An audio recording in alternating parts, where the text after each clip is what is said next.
பாடியஸ்டர் next week நீ எப்படிமோ கதிர் அவங்களுடைய அண்ணன் அந்த நிலைமையில பார்த்துட்டு, அண்ணன் எதுக்குன்னு இப்படி பண்ணிட்டு இருக்க? ஏன் அப்படி குடிச்சிட்டு இருக்க? புது பழக்கம் எப்பத்துலேருந்து வந்துச்சுன்றாங்க. நீ இந்த மாதிரி எல்லாம் குடிக்க மாட்டியே, இப்போ என்னடனா இப்படி குடிச்சிட்டு வந்து பண்ணிட்டு இருக்க? ஏன் இந்த மாதிரி எல்லாம் பண்றேன்னுவாங்க. டே கதிரு, நான் ஏமாந்து போயிட்டேன்டான்றாங்க.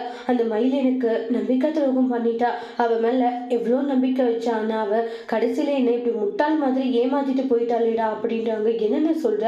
அண்ணி உன்னை என்ன ஏமாத்துனாங்க? என்னென்ன பேசிட்டு இருக்கன்றாங்க. அவ என்ன காரியம் பண்ணா தெரியுமாடான்றாங்க. அண்ணா என்ன நடந்தது முதல்ல சொல்லணுமாங்க. போதையில எல்லா உண்மையுமே கதிர்கிட்ட சொல்றாங்க.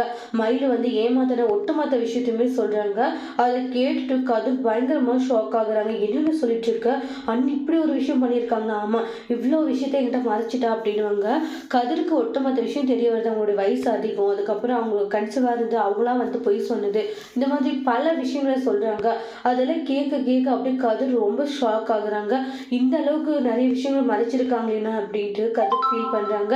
எவ்வளவு கஷ்டமா இருக்கும்னு எனக்கு தெரியுதுண்ணா, நீ எதையும் நினைச்சு கவலைப்படாத அப்படின்ட்டு சமாதானப்படுத்துறாங்க. ஆனா அதுல இருந்து அவங்களால வெளியே வரவே முடியல. கதிர் அடுத்து என்ன செய்ய போறாங்க வெயிட் பண்ணி பார்க்கலாம். தேங்க்யூ.